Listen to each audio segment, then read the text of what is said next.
Thank you.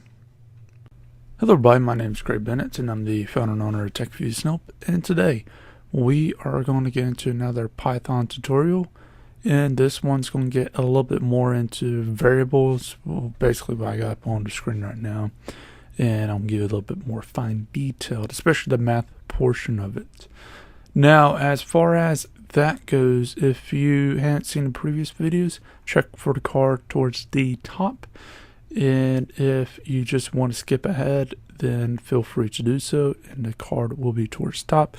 If that card's not showing, then feel free to keep in mind that these videos come out once to twice a week, depending on my personal schedule, and feel free to wait around for that. But anyways, as far as this goes, we're going to get into variables.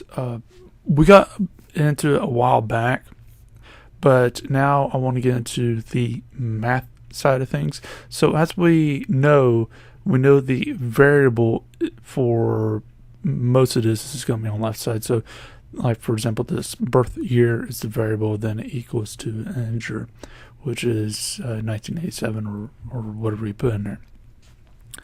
Now, with that, later on, we're going to get a little bit more advanced into this stuff. I'm going to try to make a application that you put in your month and day, and it looks at the current month and day, and it bases on that, because I'm actually 28 and not 29, because the month and day has not passed.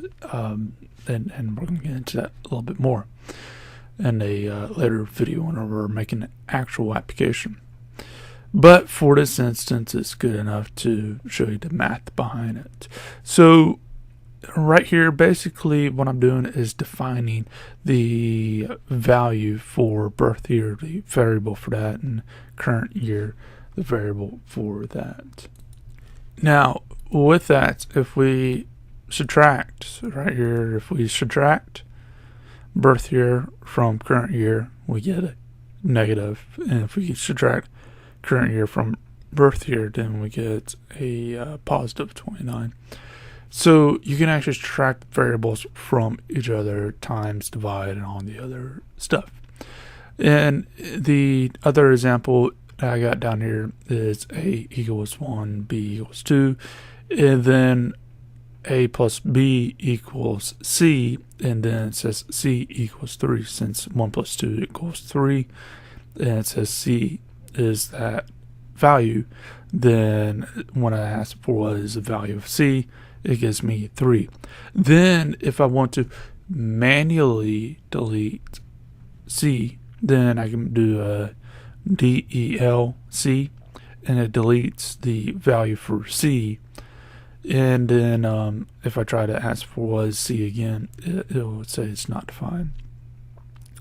But because these still have their value, I figured B divided by A shows you a 2. So because 1 divided by 2 equals 2. But the thing to notice is it's a float. Divisions always show floats. And B times A equals 2. And again, 1 times 2 equals 2. But notice that that's not a float. So that's one thing to note. The older Python, the float wasn't there. The newer ones, for a little while now, that's been there. So that's one thing to note. Now, we got floats, basically decimal, not non-whole numbers. So we can actually add floats, and we can see the that we're going to get a exact number, a number that we can understand. However, sometimes this seems like it messes up, but it really doesn't. Without getting too much detail into this, if we do like a 0.1 plus 0.1 plus 0.1 equals 0.3, then subtract that to 0.3, it should equal to 0. Well, we get this entire long number, but notice that this at the end, if we round it off, it will turn to 0. Basically, it's just a fancy way of saying 0 or whatever. I'm not going to get too deep into that because I don't know how deep we're going to get into that in the future, and it might be overload. But if we go down more and go to 5.9, a decimal, and we'll just ask for the integer, we'll get 5. If we ask to round it up, then we will get 6 because it'll just round up 1. And let's do a float 5.9, and it'll give us the float for 5.9.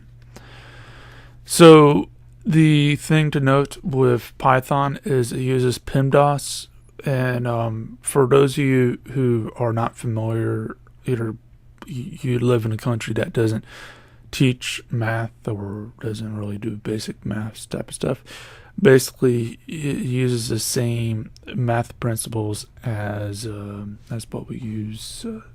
And I'll leave a link below to a site like this, if not exactly this, and this will get you a good understanding. This is like basic math. But again, I know some places, since it's an international channel, some places don't really teach math at all. In fact, some places don't even have good schools at all. So it's worthwhile to note this. But basically, the thing to note from this, try to pull up the PEMDAS thing, is it uses the parentheses, exponents, multiplication, division. Then it goes into addition and subtraction, and it goes from left to right. So anything in a parenthesis, it will do first. So as we see here, this is in a parenthesis, so it's going to add that, and then if we got multiplication afterwards, then it's going to just multiply that. So that's the thing to note.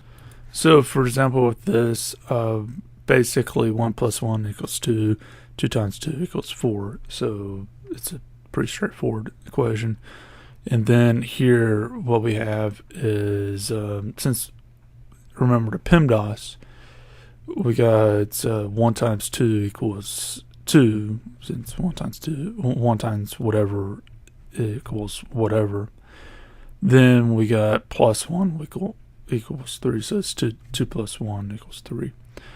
So that's where the order of operations really comes in play. Again, it's called PEMDAS for those of you who are in foreign territories. Again, float value, as I said before.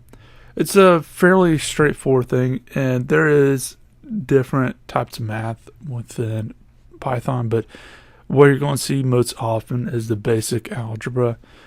But the one thing to keep in mind is this is actually very useful because, like in other languages, you can actually do addition with the variables and a few other things. So basically, what you'll see in math class, in fact, this is a pretty good example. What you see in math class, and that almost has no relevant in the world besides here, which is amazingly enough. The where you get A represents a number, B represents a number, and A plus B equals 3 in this case. So you'll get that in algebra. So all this is basic algebra, and you don't really need to know math. Depending on the application is dependent on how true that was, but overall you really don't need to know math. It's just you're basically using Python as a calculator for the most part. You just need to know what to put in. Like I said before, with the coding and stuff, it's less about of being a master of the skill. It's more about knowing what to search on Google. Well, the same thing here. The math, you don't need to know all in your head, or you don't need to know a lot of that stuff. You just need to know, should you put addition, subtraction, division, and the PEMDAS. That's a big thing. But yeah. But anyways, this has been Craig Bennett. Found an honor to take views up. And if you do have any questions on this, And feel free to leave that down there in the comment section, and I'll try to answer as quickly as possible. Leave a like, subscribe, and share, and I'll see you in the next video. Have a good day.